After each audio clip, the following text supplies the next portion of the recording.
Notre leçon d'aujourd'hui, c'est en communication et acte langage.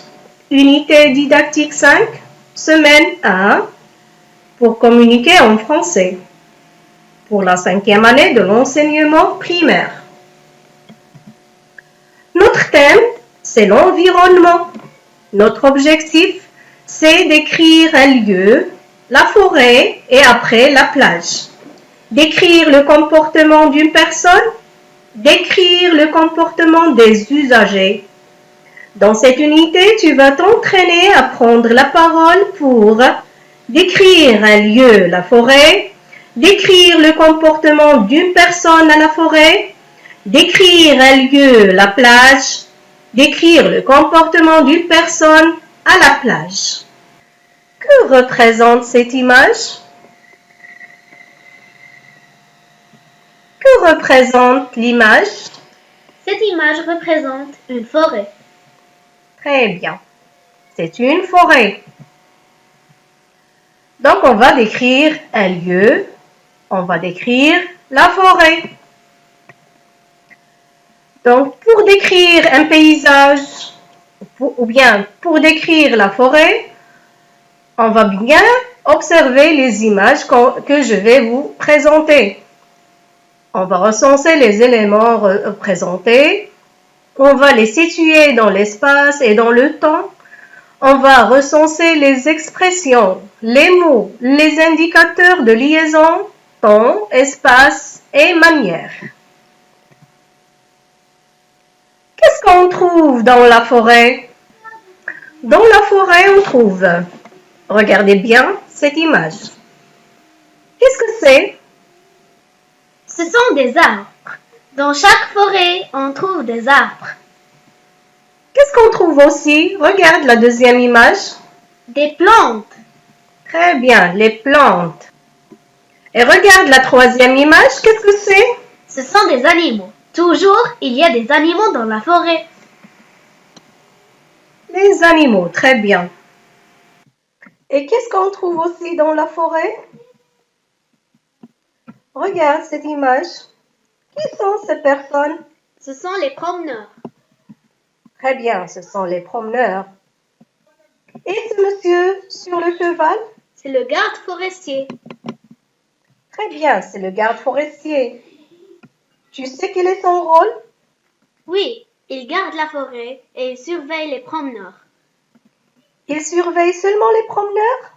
Non, et aussi les chasseurs. Le chasseur.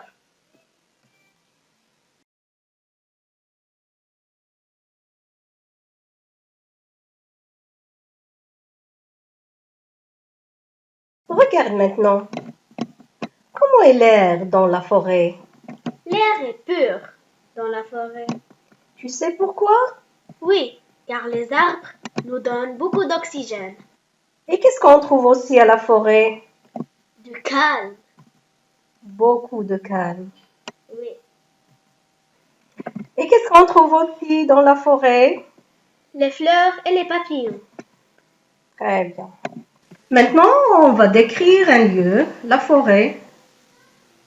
Donc, pour décrire un lieu quelconque, on doit bien observer l'image, recenser les éléments représentés, situer les éléments dans l'espace et dans le temps, recenser les expressions, les mots et les indicateurs de liaison, temps, espace et manière.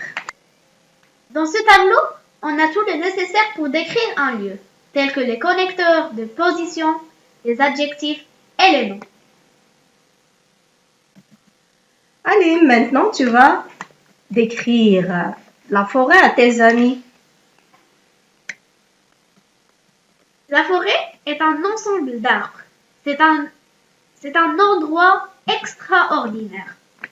On peut trouver beaucoup de fleurs et beaucoup de papillons multicolores. Et on peut trouver aussi des animaux tels que le renard, le cerf et les sangliers. La forêt est le seul endroit où on peut trouver du calme et respirer de l'air fraîche.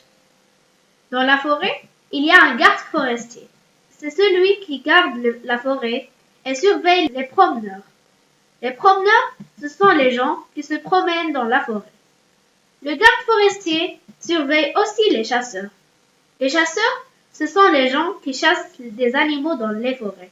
Quelle belle nature! Très bien. Et sans oublier que les arbres nous donnent aussi de l'oxygène et elles nous donnent aussi du bois et des fruits. La forêt aussi, c'est un refuge pour qui? Pour les animaux. Bien, c'est un refuge pour les animaux et c'est un lieu de détente pour les citadins. Et maintenant, c'est à vous de décrire la forêt en utilisant le tableau précédent. Regarde maintenant ces images. Qu'est-ce que tu observes? Ce sont des enfants et des animaux qui se sauvent. Ils se sauvent de quoi? Du feu. Oui, il y a du feu dans la forêt. Regarde la deuxième image. Que font ces gens? Ce sont des gens qui allument le feu dans la forêt et qui coupent les arbres. Regarde la troisième image. De quoi s'agit-il? Il s'agit des chasseurs. Tu sais, on les appelle pas des chasseurs, ce sont des braconniers. Des braconniers. Tu sais pourquoi on dit des braconniers? Parce qu'ils n'ont pas de permis de chasse. Tu sais le permis de chasse, c'est quoi? Oui, c'est la permission de chasser. Très bien. C'est la permission de chasser les animaux. Si on chasse tout le temps, qu'est-ce qu'on va faire? On va exterminer les animaux. On va exterminer les animaux. Et un jour, on n'entendra ni chant d'oiseau, ni cri d'animal. Pour décrire un comportement, identifier et présenter celui qui se comporte maladroitement, chercher les raisons qui l'ont poussé à agir de cette façon, recenser les résultats négatifs de l'action et présenter des solutions. Quels sont les comportements à ne pas faire à la forêt? Dans les forêts, on observe qu'il y a beaucoup de gens qui s'amusent à allumer du feu et des enfants qui arrachent des branches et ceux qui jettent des ordures sous les arbres. Alors, pour éviter ces comportements, il faut ramasser les ordures et les mettre dans les poubelles. Éviter de casser les branches ni abîmer les fleurs. Éteindre le feu. Il ne faut pas tuer les animaux car c'est un comportement inacceptable.